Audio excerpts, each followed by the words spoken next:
Bismillahirrahmanirrahim. Bismillahirrahmanirrahim. Kami mendeklarasikan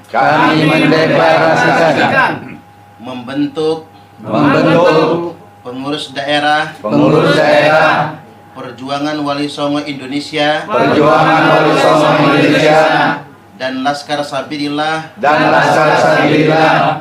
Kota Bandar Lampung.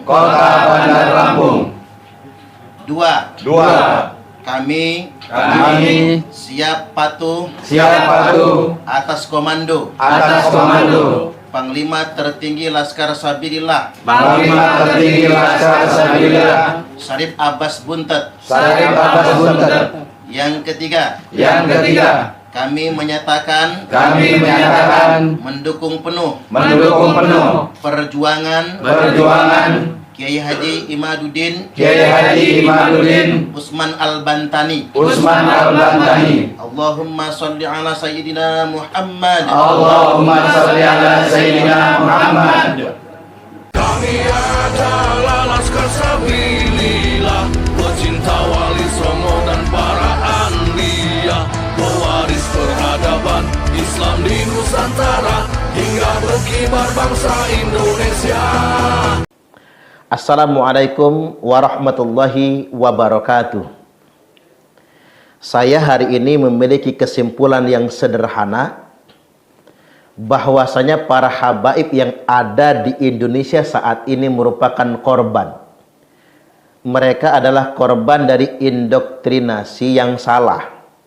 Secara turun-temurun mereka disampaikan bahwasanya mereka adalah keturunan Rasulullah Sallallahu Alaihi Wasallam.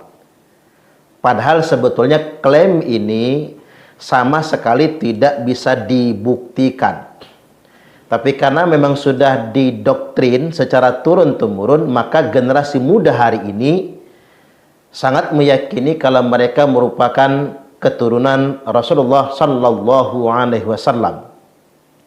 Sampai pada akhirnya kemudian muncul tesis Kiai Imad yang mempertanyakan ini semua. Mereka tidak layak mengaku sebagai keturunan Nabi karena pada kenyataannya nasab mereka tidak terkonfirmasi sampai kepada Rasulullah Sallallahu Alaihi Wasallam. Ini berdasarkan catatan kitab nasab. Ditambah lagi sudah hampir 200 lebih, yakni para habib bermarga Ba'alwi melakukan tes DNA yang ternyata secara ilmiah terbukti DNA mereka tidak cocok dengan DNA Rasulullah Sallallahu Alaihi Wasallam.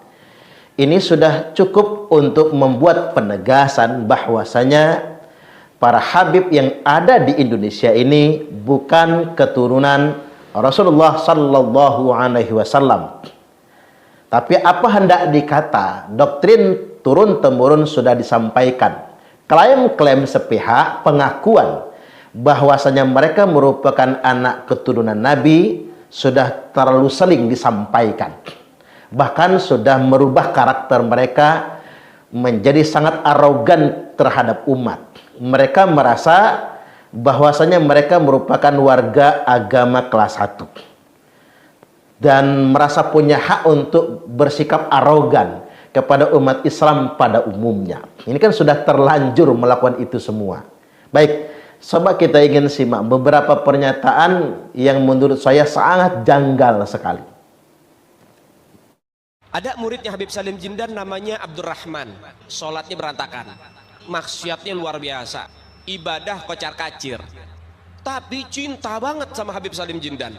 Beliau itu kalau dia jualan ubi rebus, kacang rebus tengah malam tuh pakai gerobak tuh, kadang-kadang Habib Salim Jindan hampir setiap malam ngegodain dia. Pedagang, iya beb, bungkus semuanya man, bawa ke rumah.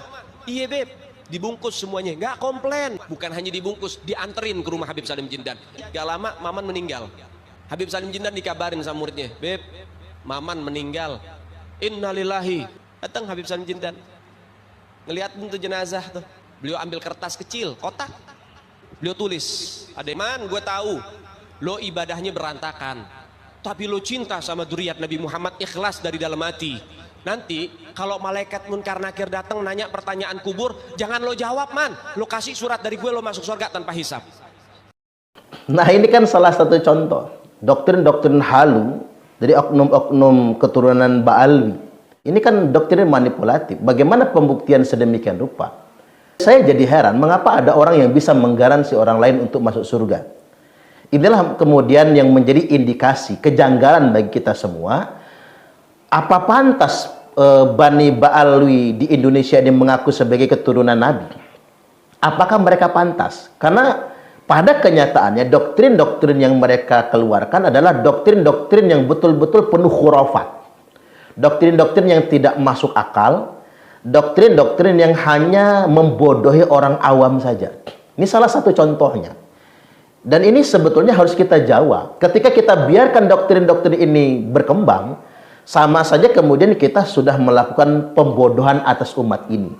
Itulah mengapa sejak awal saya menanti ada tidak keturunan Ba'alwi yang senior-senior, yang sesepuh-sesepuh, yang level mereka adalah level ulama, yang mau mengingatkan anak-anak mereka yang sudah menampilkan dakwah Islam yang tidak pada sepantasnya, tidak semestinya.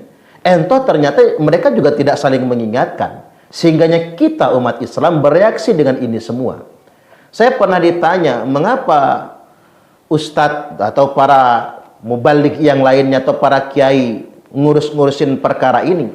Ngapa sih ngopen-ngopeni perkara Ba'alwi yang mengaku sebagai anak cucu Nabi? Nah, ini harus kita jawab. Apa jawabannya? Mengapa kita semua ngurusin ini? Mengapa kita semua mempersoalkan? Karena kita ini merupakan umat Nabi. Kita ini umat Nabi. Umat Nabiullah Muhammad sallallahu alaihi wasallam. Terlarang siapapun mengaku sebagai anak cucu Nabi. Terlarang bagi siapapun mengaku sebagai dzurriat Nabi kalau dia tidak bisa membuktikannya. Apalagi mereka-mereka ini ngaku anak cucu Nabi, tapi sikap mereka sangat eksploitatif terhadap umat ini. Yang mengkritik mereka, mereka cela, mereka ancam matinya su'ul khotimah. Mau Islam menjadi agama yang rusak. Ketika oknum-oknum seperti ini kita biarkan ngancam-ngancam umat, nakut-nakuti umat, seakan mereka itu anti kritik, tidak ada yang boleh menasihati mereka. Apa kita biarkan Islam begini? Coba saya ingin membuka pikiran kita semua, para kiai se-Nusantara, para ulama se-Indonesia. Apa mau kita biarkan umat begini? Ada orang yang mendoktrin mereka, mengatasnamakan anak cucu Nabi. Kalau nggak ngasih mereka nanti kualat misalnya. Kalau mengkritik mereka nanti kualat. Mereka anti kritik. Mereka seolah-olah menjadi orang suci. Lalu kemudian kita membiarkan mereka begitu saja dengan alasan mereka itu anak cucu Nabi. Bisa rusak agama ini kalau kita biarkan. Inilah peran para ulama. Wa innal ulama'a warathatul anbiya. Inilah tugas para ulama sebagai pewaris para nabi untuk meluruskan ajaran yang salah, ajaran yang menyimpang. Apalagi sekali lagi dari mulut orang-orang yang mengaku anak cucu Nabi, padahal mereka tidak terbukti sebagai anak cucu Nabi.